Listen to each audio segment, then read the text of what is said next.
We're back live now with the women's 400-meter hurdles event on the track. This is a final. And Kim Batten is in this race. She is the world and American record holder, 52.61. She'll be running out of lane 6. And she won the silver medal in Atlanta a year ago. And let's find out more about her from Michelle Tafoya. As the reigning world champion and world record holder, Kim Batten was the odds-on favorite to harvest gold at last year's Olympics. But Jamaican Dion Hemmings stunned Batten by storming past her down the stretch to steal the gold and the glory. And Batten settled for silver. But Hemmings isn't the only challenge on the horizon. France's sprinting superstar Marie-Josée Pérec, the Olympic gold medalist in both the 200 and 400 meters, is attempting to master the intermediate hurdles.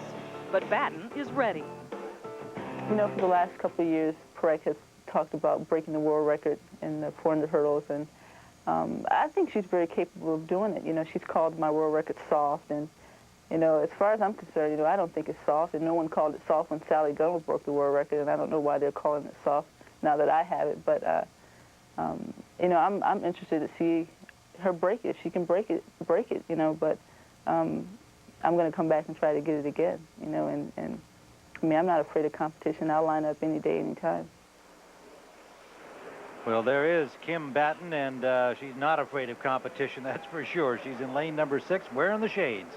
Marie-Josée Pérec is here watching Kim Batten, and Batten has dropped 5 pounds this year, has already run some excellent times. She is race fit and race ready. And the strongest opposition should come from lane 5, Tonja Buford-Bailey. Buford-Bailey winning the silver medal at the World Championships 2 years ago, the bronze medal at last year's Olympics, and just lost out on that world record run by Batten in 1995. She's always a great threat. Look at all the lanes in this women's 400-meter hurdles final. Melinda Sallins, Michelle Johnson, Rebecca Buchanan, Trevaia Williams. She can be tough. Ryan Tolbert, the college star in lane 7 from Vanderbilt. Sandra Glover in lane 8. Tolbert won the NCAAs a week ago, but Batten has already run some major international races this year, run very quickly, has the best time in the world of 53.63 this year. Also, Buford-Bailey has, once again, the inside position, which so often she does have, so she gets to watch Kim Batten. Batten goes out well, goes out fast, and allows Buford-Bailey, even though she should be concentrating on her set of hurdles, she still is able to see one of the best in the world up in front of her.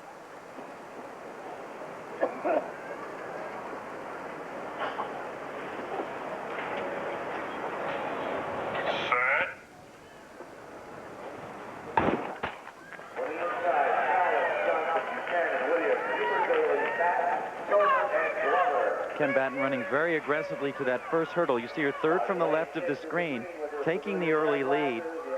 She has good basic speed, but she's just so efficient, so compact. And while she stutters a little bit on that hurdle, is running well thus far. Trevaia Williams in lane 4 going well. Buford-Bailey making her move in lane 5. A little bit of stumble out there for Buford-Bailey, and Batten over cleanly. She is clearly in the lead now, but it's Buford-Bailey and Batten as we expected. Now Kim Batten. Kim Batten in control here now as they come down the home stretch. Opening lengths on the field here. Kim Batten with Buford-Bailey running second.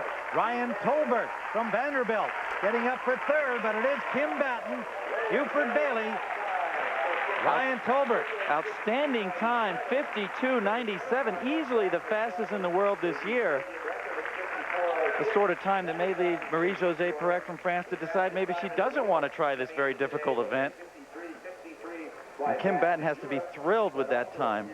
Well, Batten has already said that she's ahead of her last 2 years, her world record year and the Olympic year. She's ahead of that pace here in 1997, and that particular time certainly should bear that out as she took control of this race fairly early on the backstretch. At this point was already leading the race and was trying to pull away from Tonja Buford-Bailey on her inside.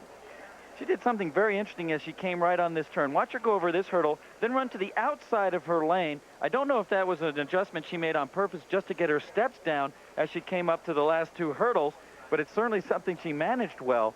And as Tim pointed out, she just ran away from the rest of the field off the last hurdle. Ryan Tolbert on the left of the screen, who just a week ago won the NCAAs, must have run close to her personal best in finishing third.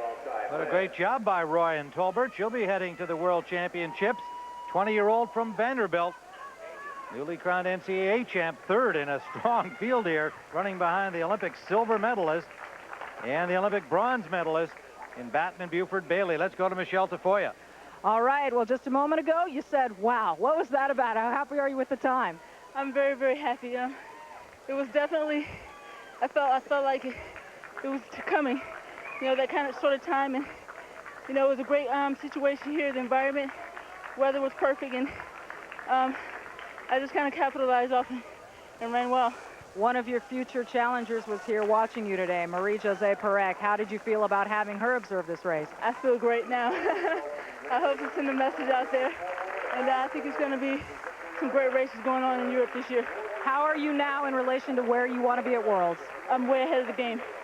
Way ahead of the game, and I'm ready to run faster. Congratulations. Thank you very much.